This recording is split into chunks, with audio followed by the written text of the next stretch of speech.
Et bonjour à tous, nous nous retrouvons dans la suite de la vidéo du tutoriel sur Adalo et je vais vous montrer du coup comment construire une application avec Adalo.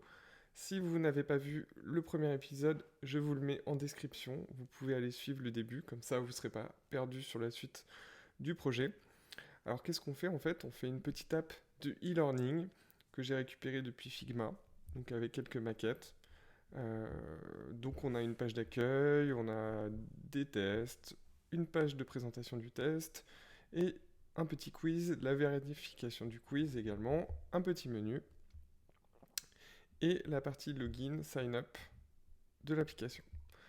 On a commencé à travailler sur notre base de données. Donc là, on va continuer un petit peu à l'enrichir et on va se concentrer du coup sur la première page de l'application, ici la page d'accueil.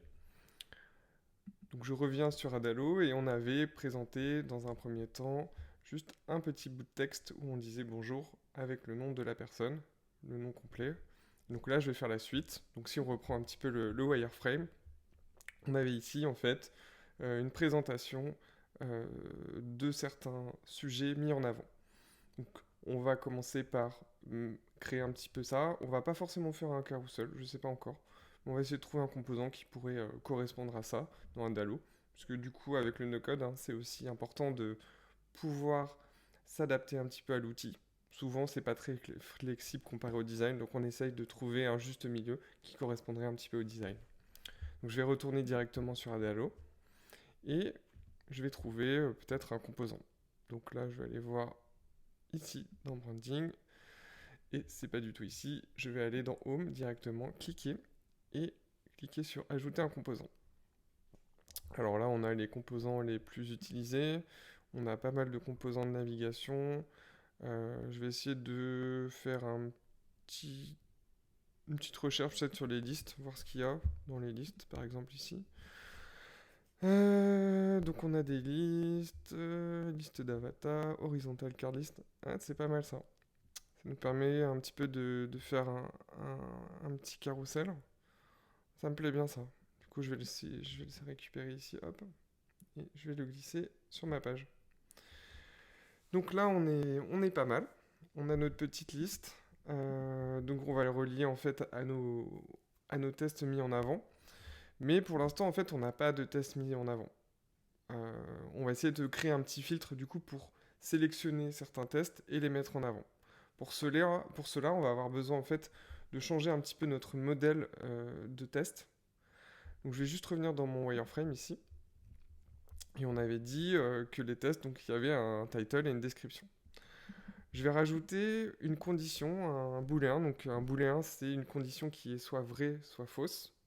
Et je vais du coup la nommer is promoted, comme ça.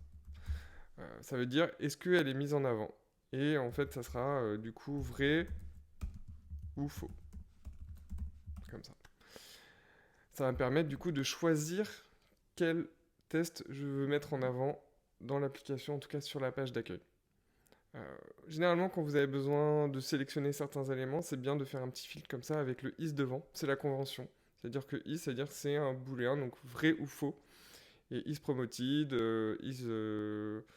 je sais pas moi, is discounted, autres éléments que vous pouvez retrouver dans votre application. Et il faut commencer par un if. Ça vous permet aussi de retrouver facilement dans la base de données l'élément. Donc je vais retourner dans ma base de données sur Adalo ici. Je vais cliquer sur database et dans mes tests ici, je vais ajouter une nouvelle propriété. Et je vais l'appeler du coup, je vais d'abord lui donner un type qui s'appelle true false, donc c'est ça le booléen. Et je vais l'appeler is promoted. Hop. Comme ça, on sait que c'est notre champ pour mettre en avant nos tests. Ok. Donc maintenant que j'ai fait ça, j'ai pas encore de record, donc j'ai pas encore d'éléments de test dans ma base de données, dans ma table de test. Donc ce que je vais faire, c'est que je vais ajouter un ou deux tests pour pouvoir tester en gros ce que j'ai fait. Donc là, je vais cliquer sur les trois petits boutons et cliquer sur View Edit Records. Ici, je vais ajouter un test. Voilà, on arrive sur la base, la table de test. Et je vais l'appeler par exemple test de mathématiques. Ceci est un test de mathématiques.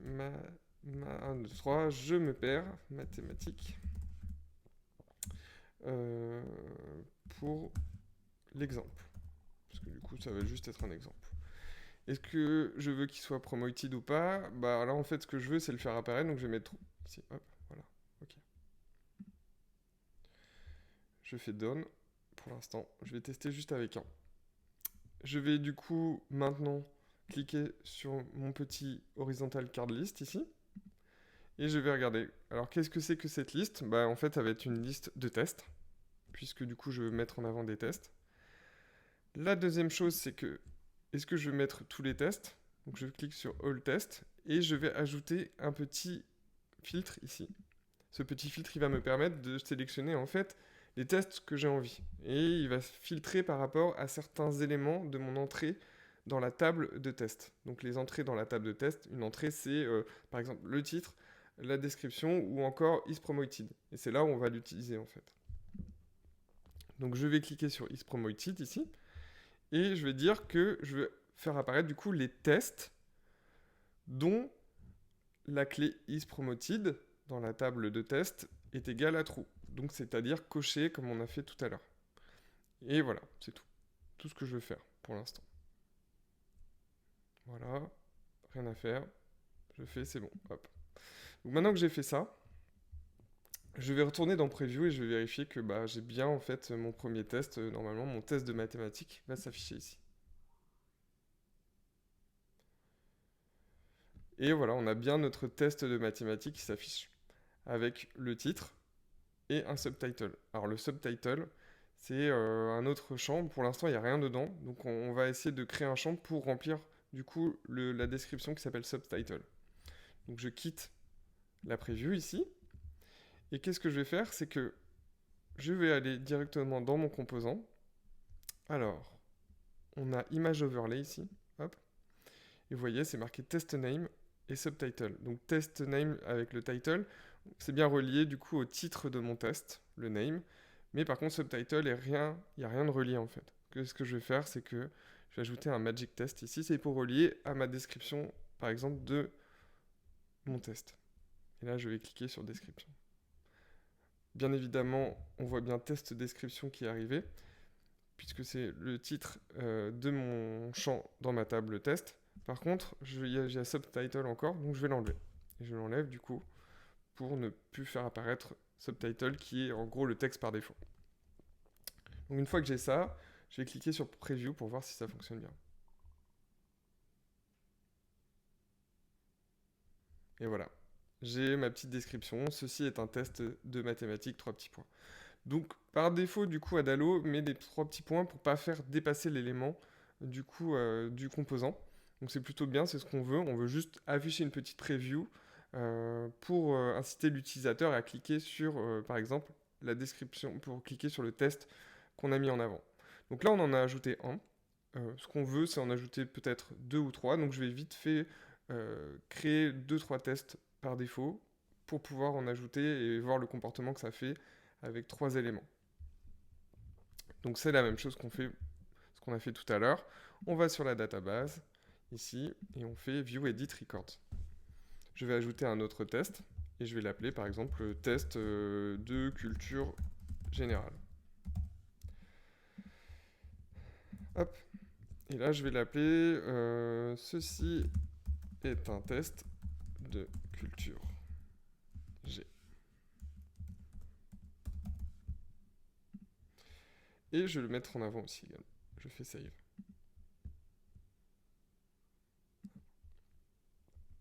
Maintenant, je devrais cliquer sur Preview et je vais voir s'il apparaît bien. Et voilà, on a notre test de culture générale qui vient d'apparaître. Et j'ai bien un petit scroll, un peu comme un carrousel, comme le comportement qu'on avait sur la maquette ici, qui nous permet du coup de parcourir certains tests ici. Donc ça marche plutôt bien. Je vais en ajouter un petit dernier pour en avoir 3. On va dire test 2 d'anglais, allez, c'est parti. Un test d'anglais, super cool. Bon, je suis pas très original en description, mais bon, l'idée c'est surtout d'avoir un exemple concret, voilà. Et également, je vais le mettre en promoted. Hop, done, et je reteste une dernière fois. Test d'anglais, test de culture, test de mathématiques. Donc là, c'est pas mal. On a plusieurs tests mis en avant. Et pour vous montrer que si je ne le mets pas à isPromoted, il ne sera pas ajouté, je vais en créer un quatrième. Et je vais l'appeler par exemple test de cuisine. Voilà. Nouveau test de cuisine ici. Hop. Et je vais la mettre à false. Hop. Voilà. Done. Je refais un petit check. Et voilà. Donc là, on a bien quand même 4 tests, mais dans notre mise en avant, on a toujours que 3 tests. Ça veut dire que ça fonctionne plutôt bien. Donc là, c'est sympa, mais bon, on a créé un petit carrousel, mais il faudrait peut-être aussi des images. Parce que là, en fait, le composant accepte une image, mais on n'en a pas. Donc ce que je vais faire, c'est que je vais essayer de trouver 3 images pour quand même rendre ça un peu plus joli, sinon ça n'a pas d'intérêt d'utiliser un carrousel d'images si on ne met pas d'image. Je vous reprends juste un petit peu après, je vais chercher 3 images. Petite précision pour les photos, moi j'utilise unsplash.com ici. Je mettrai également le lien dans la description. En fait, c'est un site qui vous permet de récupérer des photos open source, c'est-à-dire qu'il y a plein de gens qui vont aller créer des photos, qui vont prendre des photos et qui vont le mettre à disposition et vous pouvez les utiliser de manière gratuite. Il y a des conditions d'utilisation, je mettrai ça en description aussi, vous pourrez aller regarder. Mais généralement, vous pouvez l'utiliser de manière facile pour vos projets commerciaux ou des projets, on va dire, à des buts non lucratifs. Donc vous pouvez regarder pas mal de photos, il y a une recherche. Donc là, pour mon cours d'anglais, j'ai cherché English et j'ai trouvé une petite photo là d'un petit chien qui est sympa. Donc je vais la récupérer. Hop. Voilà, elle est téléchargée. Donc j'ai récupéré maintenant mes 3 images. Je vais pouvoir les mettre du coup sur mon petit carrousel de test mis en avant. La première chose que j'ai à faire, c'est de créer du coup un nouveau champ dans ma base de données qui sera un champ pour recevoir une image. Donc je vais retourner dans ma base de données et dans ma table de test ici, donc où on a name, description et isPromoted. Et du coup, je vais ajouter une nouvelle propriété. Je vais l'ajouter et je vais mettre image ici. Et je vais l'appeler cover image. C'est-à-dire, du coup, ça sera mon image de mise en avant de mon cours, de mon test. Je sauvegarde. Et du coup, ce que je vais faire, c'est que je vais rééditer ma table de records ici. Je vais aller dans mon test d'anglais et je vais charger du coup le test d'image ici. Donc c'était celui-là, ici. Je prends celui-là, hop. Voilà, je viens de charger mes 3 photos et maintenant je vais vous montrer comment les afficher directement du coup sur vos tests qui sont mis en avant. Donc ici, on retourne sur notre composant de test avec notre mise en avant, horizontal card list. Je vais l'appeler déjà promoted test. Bon, pareil, j'ai l'habitude en tant que développeur de tout écrire en anglais. Donc soit vous écrivez ça en anglais si vous avez envie, mais vous pouvez également du coup l'écrire en français. Il n'y a pas de problème non plus. Hein. C'est plus une règle que moi j'ai par réflexe, mais qui c'est pas forcément voilà, celle qu'il faut pour tout le monde. Donc là, une fois que je suis sur mes tests ici, je vais choisir une image ici, select, et je vais du coup aller dans database, et il va tout de suite savoir que du coup j'ai créé un champ qui s'appelle cover image, et il va tout de suite me le proposer, donc je peux cliquer ici, et il va lier du coup l'image mise en avant ici avec l'image de mon test dans la base de données. Donc une fois que j'ai fait ça, je peux faire preview pour aller vérifier. Et voilà, donc ici vous voyez, j'ai bien mes images avec ma petite description et tout fonctionne plutôt très bien. Si on revient sur notre wireframe, on avait une petite page ici qui nous permet, quand on clique du coup, d'afficher notre test avec des commentaires et des sujets. Donc ce que je vais faire là, c'est que je vais créer cette page et la rediriger quand on clique. Quand on clique, on va rediriger plutôt sur la page du test. Alors je quitte le mode preview ici, je vais aller ici, dans le petit plus, et je vais ajouter un screen ici. Je vais essayer de trouver un screen, en fait, une page de mon application qui pourrait correspondre à la présentation du coup de mon test. Donc là, on a pas mal de choses. Je vais regarder dans Info ici. Et ça me paraît pas mal. On a des choses ici intéressantes. On a une image, donc une petite description et un bouton. Le bouton, si on reprend directement sur notre maquette, bah, c'était notre bouton pour suivre la leçon ou commencer la leçon. Le test, en gros. Donc je vais prendre celui-là et je vais cliquer et je vais l'appeler test view, comme ça. En gros, c'est la vue de mon test. Voilà. Donc maintenant, qu'est-ce que je vais faire?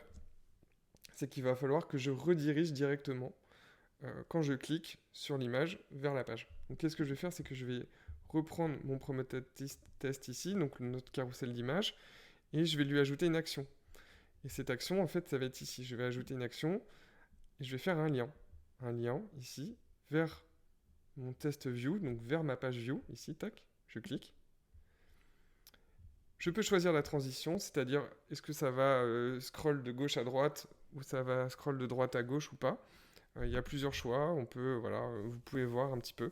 Là, je vais laisser par défaut, ça va pusher, c'est-à-dire que l'écran va se diriger vers la gauche et en fait va faire apparaître l'autre écran. Et là, on a un petit élément qui est intéressant, c'est que ça a marqué Send this data to test view screen. C'est-à-dire que mon current test, donc mon test qui est sélectionné ici où je vais cliquer, je vais pouvoir envoyer la donnée de ce test vers ma nouvelle page ici. Du coup, quand je vais cliquer, ça va me renvoyer vers ma page. Ici, cette page, elle a déjà quelques éléments ajoutés. Donc là, si je vais ici dans Test View, ici, hop, on a notre title, et notre title, il va correspondre, du coup, à notre champ. Donc là, vu que je récupère, du coup, mon current test, comme on a vu juste avant, et ben, je vais lui dire, bah, mon titre, c'est le titre de mon test, ici. Et je vais l'appeler name. Je vais enlever ici le test view, qui était par défaut créé. Et maintenant, je vais pouvoir tester dans la preview, quand je clique, est-ce que ça m'amène bien vers ma page de test. Donc je retourne sur mon application. Et là, je vais tester de cliquer sur test anglais, par exemple. Et voilà. Donc là, on a bien vu qu'il a bien récupéré mon test d'anglais. J'ai la page par défaut qui était le template par défaut qu'on va améliorer plus tard.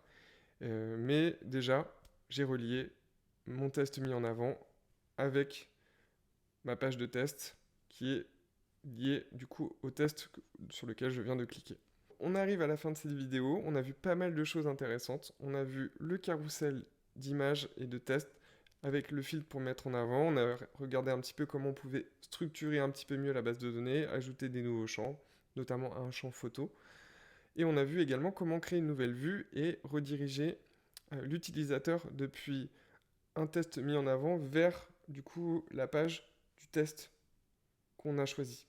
Donc maintenant, ce qu'on va faire, c'est qu'on va aller un peu plus loin, on va habiller cette page, on va rajouter de la donnée, comparer plein de choses, mais ça se fera dans une prochaine vidéo. Donc si vous avez aimé le contenu, n'hésitez pas à vous abonner, n'hésitez pas également à mettre un petit like pour m'encourager, et je vous dis à très vite pour une nouvelle vidéo.